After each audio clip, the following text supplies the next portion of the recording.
Olá, boa tarde a todos que nos acompanham aqui ao vivo pelo Facebook, pelo site do Diário da Região, onde é inserido o programa posteriormente. Hoje nós estamos fazendo mais um Política em Debate, hoje quarta-feira, no dia 5 de setembro, faltando aí 30 dias, 32 dias para a eleição, né, Rodrigo? Que está aqui do meu lado, o repórter de política Rodrigo Lima.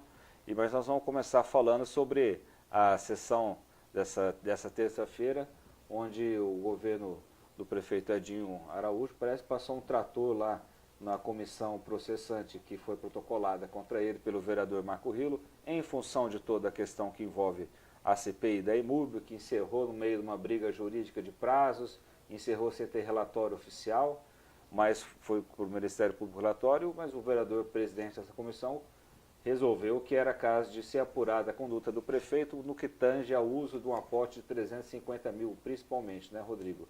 Ele diz que foi, ele, presidente dessa comissão, parte desse recurso não foi só para o aplicativo, como estava previsto na lei, foi para pagar também até salário de funcionários, e aí votou-se essa comissão processante e o governo nem se preocupou, parece, com o resultado, né? Como é que foi a sessão, Rodrigo? Boa tarde.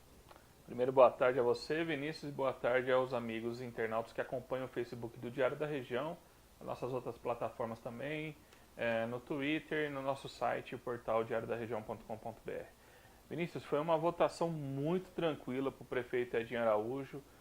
Houve uma articulação clara e óbvia do secretário de governo Jair Moretti, e durante a sessão o rolo compressor do governo passou sem piedade por cima da proposta aí do vereador Marco Rilo, que queria uma abertura de uma comissão processante que poderia levar até a cassação do mandato do prefeito Edinho Araújo. Nós tivemos 13 vereadores votando a favor, contra a abertura da votação, foi 13-2. Né? Esse painel é da sessão da Câmara. Durante a sessão, a votação, o resultado da sessão é colocado. Fica bastante luz ali, pessoal entender, luzes atrás, que é o sistema de iluminação lá da Câmara, tem bastante luz no plenário, na final os vereadores merecem ser iluminados, e a votação foi assim, Rodrigo. Justamente, a gente pode ver ali que somente o Gerson Furquim e o vereador Renato Pupo votaram a favor da abertura da comissão processante, e até uma correção de uma informação que a gente trouxe hoje na edição impressa do jornal, o vereador, até o presidente da Câmara, Jean Charles, também votou contra a abertura dessa comissão processante envolvendo aí o prefeito Edinho Araújo.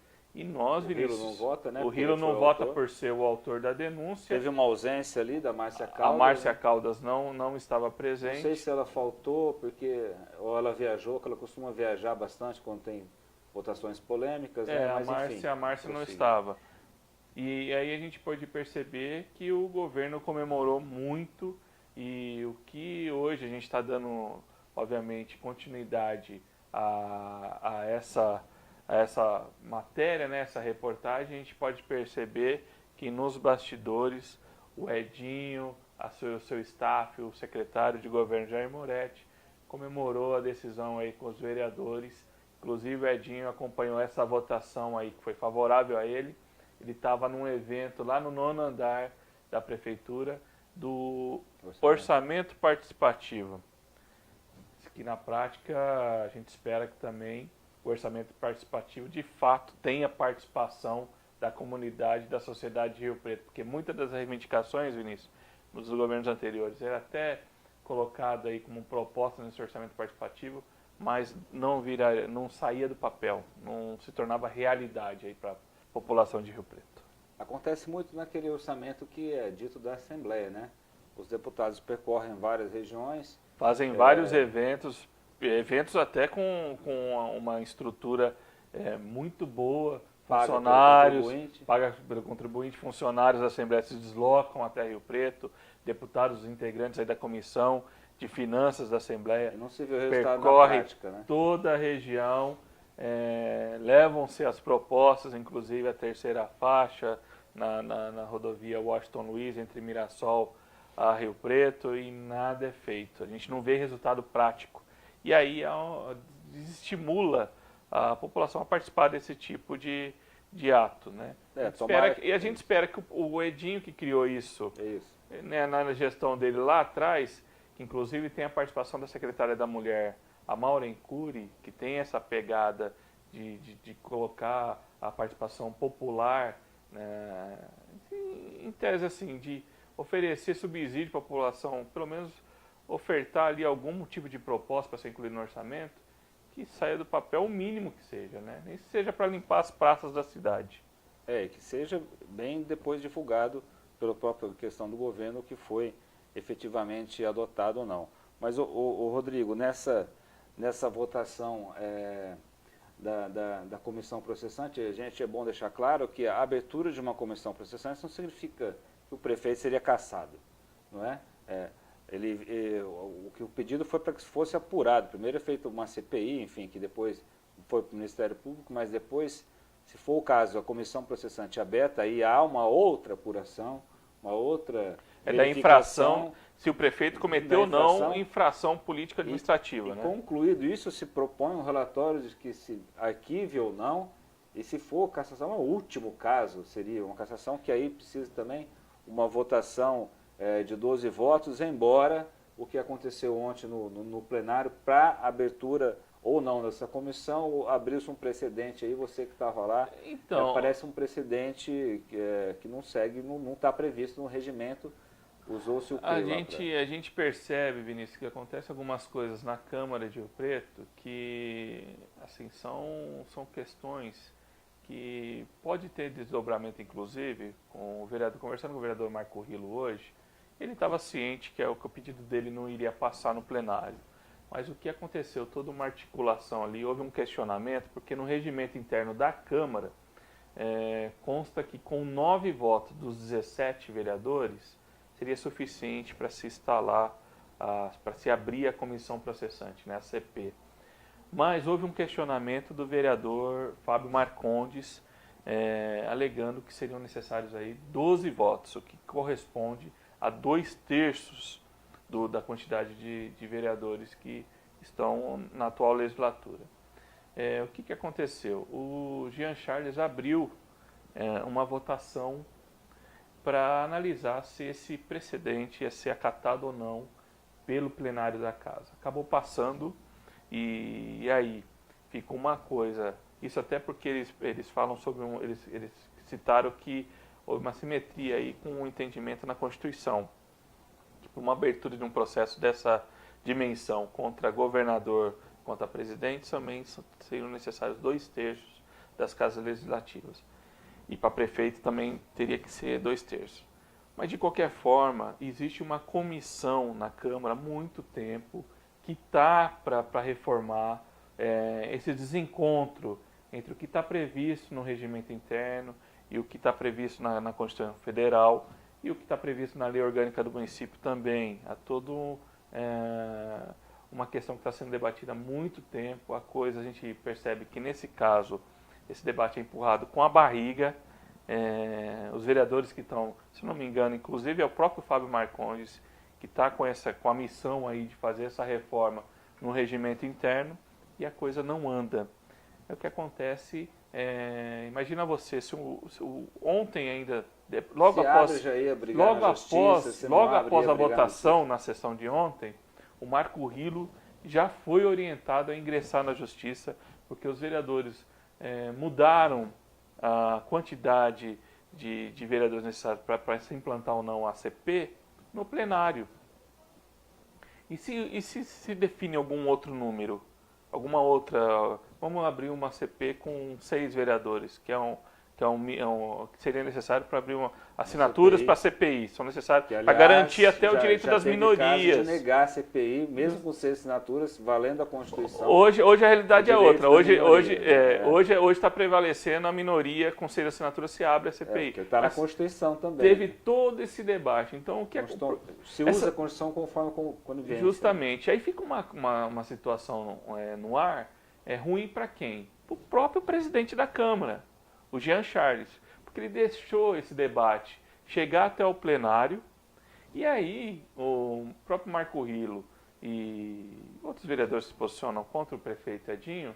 Olha, o presidente se levanta a tese de que o presidente pode estar atuando, eu acredito que não, mas em benefício do prefeito Edinho Araújo, que quantos mais votos são necessários para abrir uma investigação contra o prefeito, você sabe que é difícil atingir uma quantidade de 2/3, 12 votos para se abrir uma comissão.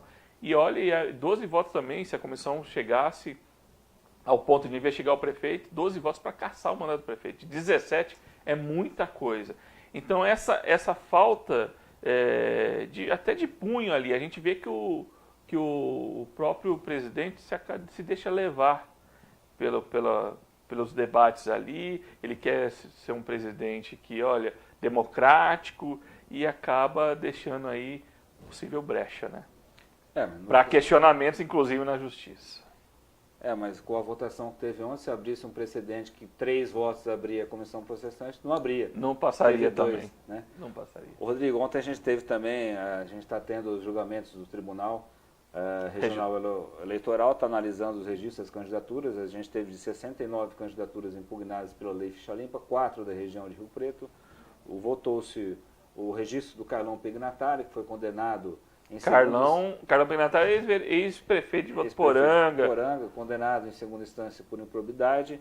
A Procuradoria apontou que era caso dele, não tinha que ser barrado, por causa de uma ação na qual ele foi condenado, questão de não fornecer o remédio, uma decisão, depois entraram com uma condenização. Isso durante ele, na época que ele era prefeito. Enquanto prefeito. Aí teve a condenação, foi mantida em segunda instância, aí entrou uma ação de probidade, porque teve prejuízo ao erário e tal, mas aí ele disse, a votação foi 7-0 a favor dele, liberando, porque a ficha limpa diz que tem que ter probidade, mas tem que ter dolo, tem que ter má-fé, tem que ter enriquecimento ilícito, prejuízo ao erário.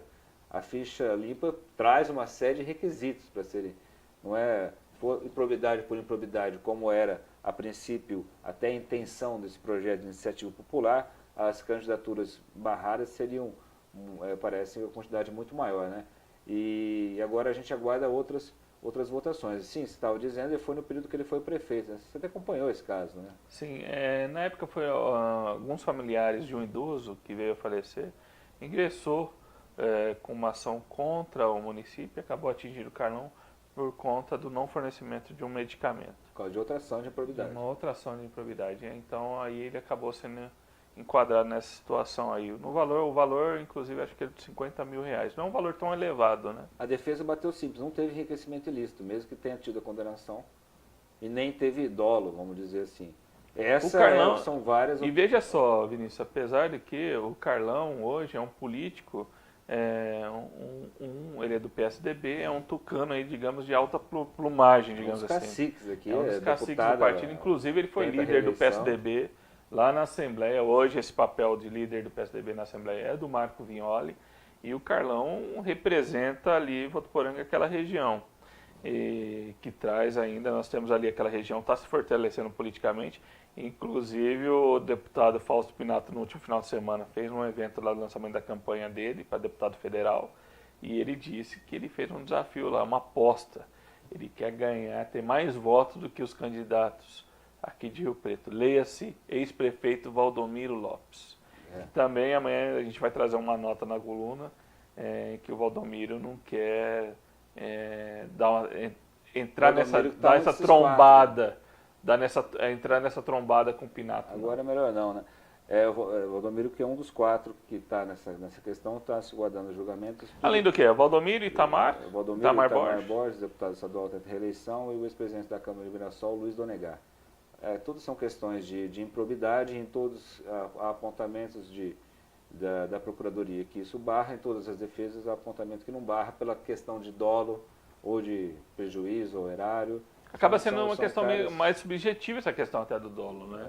Dependendo do prefeito, o prefeito pode alegar que não teve então, o dolo não tem crime. Então é uma questão, tirar uma candidatura de peso da região por conta de uma questão que, olha, não teve dolo ou não, é complicado também, né? Nós estamos aqui, esses registros aqui, vamos ver nosso surrado já, calendário eleitoral. O TRE, ele tem até o dia 17 de setembro para julgar todos os registros aqui em cada estado, então no caso de São Paulo.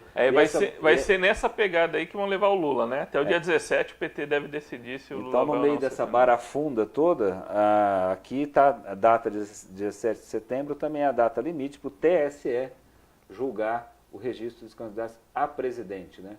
O Lula foi indeferido, a Justiça inclusive mandou agora uma aplicação de uma multa pesadíssima caso ele venha. R$500 mil é o valor dessa multa. Então isso ainda, parece que o Haddad, que é o vice, vai, enfim, conseguir assumir o que todo mundo está esperando que seja o candidato, pelo menos no cenário eleitoral. Isso vira uma bagunça na cabeça do eleitor. O cidadão está preso, condenado por corrupção e lavagem de dinheiro. O partido insiste na candidatura dele. Aliás, o empecilho não é só porque ele está lá preso, cumprindo pena. É na ficha limpa que fala que lavagem de dinheiro não pode. Mas imagina só você, além da impugnação da candidatura e a não participação dele no rádio e na televisão, todo o material de campanha do PT, muito provavelmente, traz o presidente Lula como candidato. O que essas candidaturas do PT vão fazer? Você acredita que eles vão recolher o material? Ou já vi, inclusive nas redes sociais, parte desse material já ganhou as ruas. Não, sim, agora... Com a foto do Lula. Com a foto e aí do como Lula. É que fica essa questão? Não é candidato. É mais um abacaxi para a justiça eleitoral. É mais uma questão. Você viu a problemática de tudo isso? A problemática de tudo isso, mas não é só uma questão além... as pessoas têm que entender que além do Lula, em que pese tudo que é contra, tudo que é a favor, não vamos entrar nesse mérito, ele está cumprindo pena, inclusive por corrupção e lavagem de dinheiro, como já disse aqui. Eu estou falando que essas leis são criadas pelos próprios deputados que ali estão, porque eles também pensam neles, de estar ou não impedido, de dar brecha ali, de recurso para lá, recurso para cá. Então isso daqui vira uma bagunça, a eleição vira uma verdadeira barafunda. Estamos aí um mês da eleição, um que está preso, que é candidato, outros que estão sendo impugnados, mesmo que não seja no estado de São Paulo, não esteja em qualquer quinhão aí do país. Isso vai afunilar no Tribunal Superior Eleitoral. A gente vai ter um monte de votações, você sabe, quando elas estão em fase de recurso, nem conta o voto na urna, pode contar depois. Eu acho que faria um serviço, seria útil para o país, né, Rodrigo, que as regras fossem mais claras, objetivas. Um caso desse, por exemplo, de condenação, não pode ser candidato, já está definido aqui, senão fica uma discussão jurídica sem fim, onde já vai cair no Supremo essa. A intenção é justamente, além de cair no Supremo, a intenção do PT, até hoje eu assisti uma entrevista do advogado eleitoral do PT, em que ele coloca que o Lula não vai aparecer mais como candidato. mas ele vai aparecer com certeza na propaganda do Fernando Haddad e deve trazer a Manuela Dávila, deputada federal do PCdoB, como vice, como apoio, o principal apoiador de campanha. Ou seja, ele vai continuar aparecendo de certa forma na propaganda eleitoral do partido e que para muitas pessoas deve gerar alguma confusão em parte do eleitorado, né? E aí até teve uma suspensão de divulgação de uma pesquisa do Ibope prevista para ontem, né? Em função que foi pesquisado um cenário sem o Lula, já que foi indeferido a candidatura, que até agora vem pesquisando com 100, sem ele. A pesquisa era sem ele, o Ibope aguarda o questionamento que foi feito por ele, Ibope, ao TSE, Tribunal Superior Eleitoral, para divulgar essa pesquisa sem o Lula, que aí a gente vê o cenário mais claro, que mais me parece próximo da realidade, mais né? próximo da realidade, que é a eleição que está aí há 30 dias. Bom, gente, é isso daí, vamos acompanhando. Qualquer novidade a gente vai colocando no site, no Face. Aparentemente não tem nenhum presidenciável vindo por aí esses dias, né? Veio o Bolsonaro, a gente fez uma grande transmissão, grande audiência que teve no Facebook, depois na internet, todos os vídeos, mas a gente está atento à eleição, à campanha de candidatos da região, a deputados, candidatos ao governo do estado, candidatos a presidente também, e vamos mantendo vocês informados e vamos acompanhando aí. Obrigadão, Rodrigo. Valeu, Vinícius. Obrigado ao amigo internauta. Obrigado, abraço.